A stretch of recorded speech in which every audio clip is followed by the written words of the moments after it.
मेरा नाम अमूल दर है।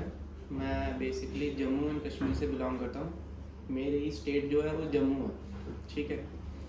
तो एक्चुअली मेरे को एक प्रॉब्लम डिज़ीज़ थी, बहुत रेयर डिज़ीज़ थी, जिसका मतलब इलाज आप समझे कि बहुत मुश्किल था। मतलब कि उसका इलाज पॉसिबल ही नहीं था कहीं पे। तो हमने बहुत जगह ट्राई किया। पहले तो जम्मू में हमने दिखाया बहुत डॉक्टर्स को, उन्होंने बोला कि ये बहुत मुश्किल केस है, हम नहीं ले सकते हाथ में। फिर हम पीजीआई चंडीगढ़ गए, उन्होंने भी बोला हम ट्राई करेंगे but we can not assure you. उसके बाद हम एम्स में गए, वहाँ पे भी हमें डॉक्टरों ने इधर उधर पे घुमाया, हाथ में नहीं लिया किसी ने। फिर हम BLK Max super speciality hospital है दिल्ली में, हम वहाँ पे भी गए। उन्होंने एक प्रोसीजर कहा हमें, लेकिन वो मुझे काफ़ी पेनफुल लगा।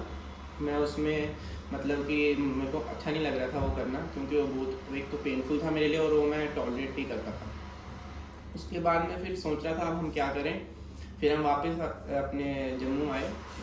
मैं अपने लिए इस डिज़ीज़ के लिए डॉक्टर सर्च कर रहा था। मैंने नेट पे डॉक्टर देखा कि इसके लिए कौन सा सही रहेगा, तो वहाँ मुझे हीलिंग हैंड्स क्लिनिक का नाम आया, ठीक है।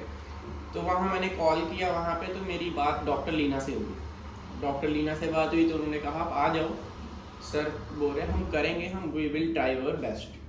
तो और उनका प्रोसीजर जो था सर का, वो मुझे पेनफुल नहीं लगा as compared to BLK Max super speciality hospital. तो वो मुझे पेनफुल नहीं लगा। फिर हम यहाँ आए। मेरी पहली सर्जरी 15 दिसंबर को हुई 2021। पहली सर्जरी हुई तो एक्चुअली मेरे जो अंदर स्टिचेस थे वो बार बार खुल रहे थे। मतलब कि बार बार स्टूल पास आउट हो रहा था यूरिन वाली जगह से, क्योंकि ये बहुत रेयर कॉम्प्लिकेटेड डिजीज़ है। सर ने भी कहा था इसमें टाइम लगेगा ठीक होने में।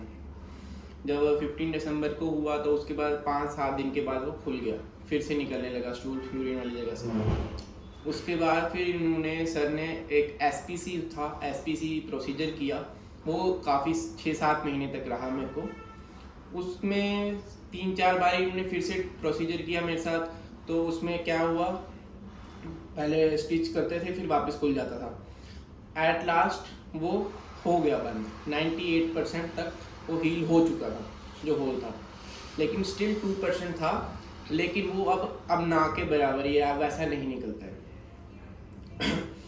ये मेरी जर्नी थी अभी तक। इसके बाद इन बिटवीन जो ये मुझे प्रॉब्लम चल रही थी, इसमें बीच में मेरे को एब्डोमेन क्लॉट भी हुआ था। वो भी सर्जरी सर ने यहाँ पे ही करवाई, डॉक्टर अरेंज करवाया बाहर से। वो सर्जरी भी हुई मेरी यहाँ पे।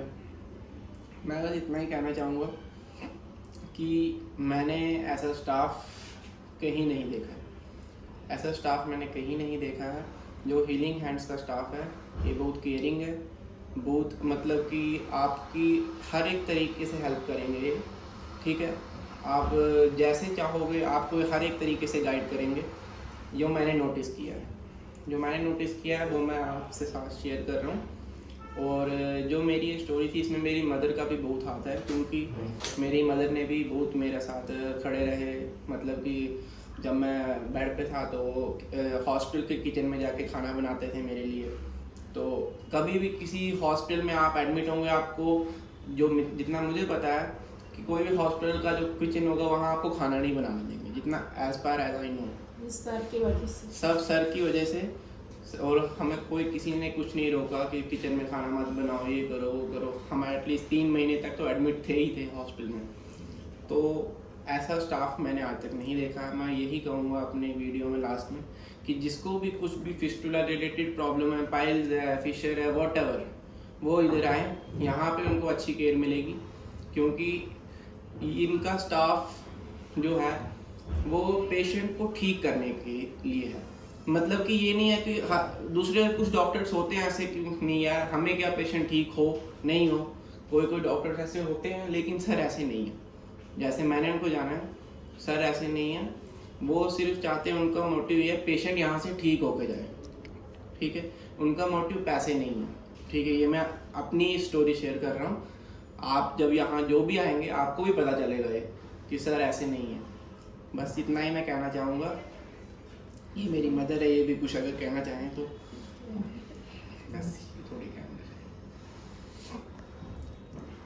अब आपने बोला तो